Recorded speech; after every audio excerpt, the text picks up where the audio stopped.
Welcome back to Sky News this evening. Now, leading Tory Brexiteer Jacob Rees-Mogg has accused Treasury officials of fiddling the figures on Brexit to keep the UK in the EU's customs union.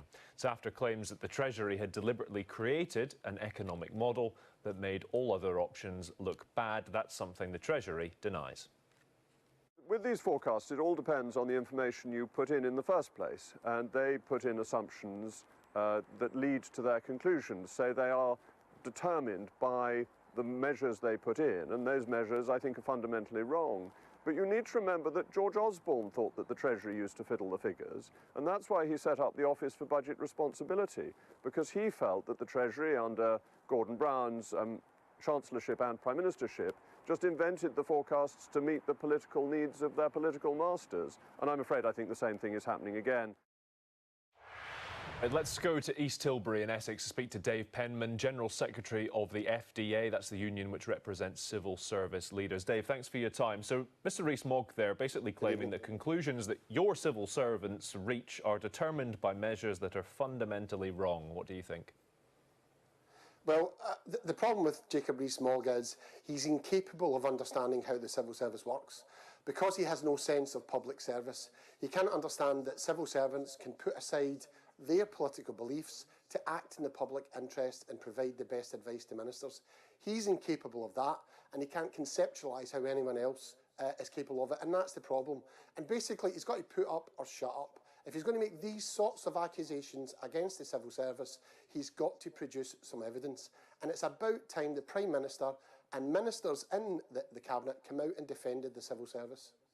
So when he says that the forecasts produced again by civil servants in your union designed to a particular end, and that end is to show the only thing we should do is stay in the customs union, I take your point, he hasn't produced any evidence for that, but I think he's probably citing trends of recent times that say we should stay in the customs union. That does not stack up to you.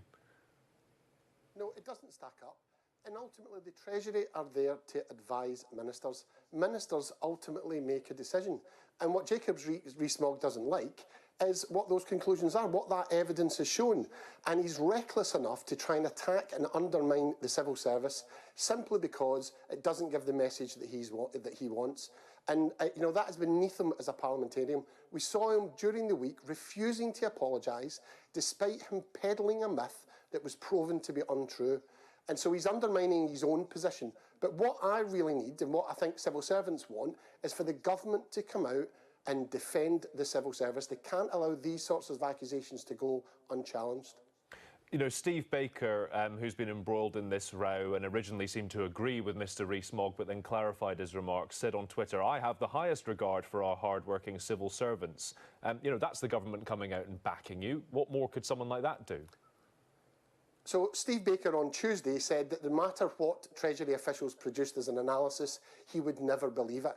He was dragged back to the Commons on Wednesday to say those sorts of warm words, and then on Thursday he had his little double act with Jacob Rees-Mogg around those accusations that were proven to be untrue. So I think Steve Baker saying at any one point in time, "I have the greatest respect for civil servants," will be hollow words with all of the other comments that he's been making this week. I just want to ask you on Brexit specifically, because we've got you on at the moment, how are staffing levels in the civil service, in your opinion? We hear that an extra 8,000 since the referendum. In your opinion, are Whitehall departments fully staffed to deliver a Brexit? Well, you've got to understand the context here. The civil service is at its lowest level since the Second World War.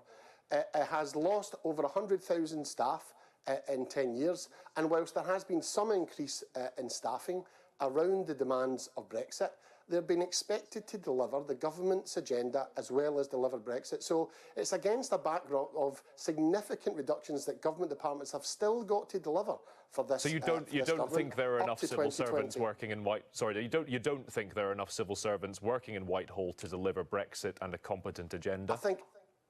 I think if you look at the challenge that Brexit places upon the government and upon the civil service, why would you want to do that on the cheap? So whilst, yes, there have been some additional staffing increases in some departments to deliver Brexit. The reality of it is the test will be once we know what Brexit looks like, because depending upon the Brexit deal that's done, it will depend upon whether we need 2, 3, 4 or 5,000 extra border staff, as well as all of the issues around areas like agriculture, fisheries, climate and tax. So I think the jury's out on whether the civil service has enough resources to cope with Brexit. OK, Dave Penman, thanks for taking the time to speak to us.